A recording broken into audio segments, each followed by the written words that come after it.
Aishama harka fuune kabajamtoota fi jalatamtoota keenya assalaamu alaikum warahmatullahi wabarakatuh. Akka jirtan kan kiristaanaa kan muslimaa kan waaqeffataa marti keessan har'a dubbii jajjabduu waa'ee hidhamtoota siyaasaa namni viidiyoo kana ilaaltan hundi laayik sheer sabskiraayib akka gootan asumaa waamicha isin godha. An Saadaam Kadeer obbo Jawaar Muhammad Baqqalaa Garbaa dabalatee lagannaa nyaataa irra jiraatu abukaatoon isaanii himanii jiru.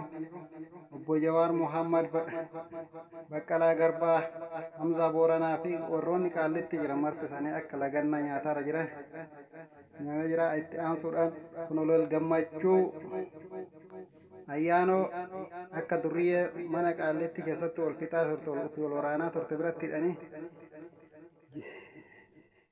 haalli jireenya isaa akka amansiisaan taaneef akka achitti hidhanii jiran kana hunda akka bal'ina irratti deddeebine ilaalu laayik sheer sabskiraayib akka gootan asumaa waamicha isin godha. Mata dureen keenya kan tokkoffaa abukaatoon obbo Jawaar Muhammad akka lagannaa nyaatarra jiran as himamee jira. Obbo Baqqalaa Garbaa dabalatee Hamzaa Booranaa waliigalatti hidhamtoonni siyaasaa abukaatoo isaanii akka lagannaa nyaatarra jiran haga uffata ijoolleen namoonni uffata keelloo uffatanii hidhaa jiran hundi aga hiikamutti akka hin nyaanne hidhanii kun gammachuu ayyaanollee qaallitti keessatti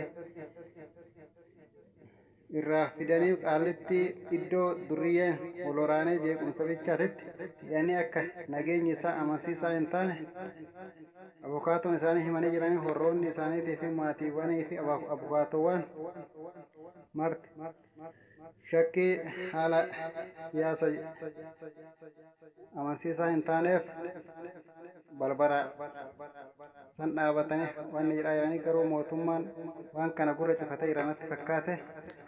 Mootummaan beekii akka tokko irratti raawwatee akka nama tokko yoo sodaate bakka sodaa san karaa ofirraa cabsuun dhabee karaa kanaan maqaa balleessuudhaaf durriyyee biratti ofii jeequmsa kaasanii rakkoo irraan holga'an jechuudhaaf san keessa harka haaloo ba'u waan kanatti xiyyeeffatee jiranatti fakkaate akka hayyootaa fi xiinxalloonni jedhanitti.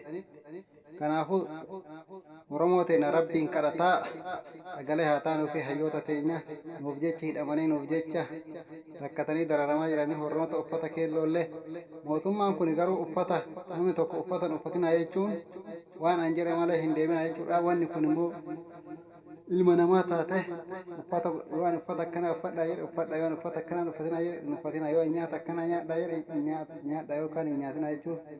Dhufaatii tana hunda rabbiin nu haa baasu.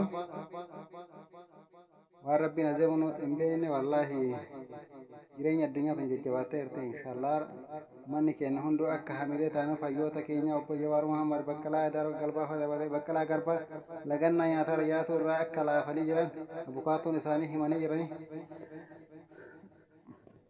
Mootummaan kana dhaga'ee immoo akka gaffuruuf asumaan waamicha dabarsinaa fi yoo dhaga'u taate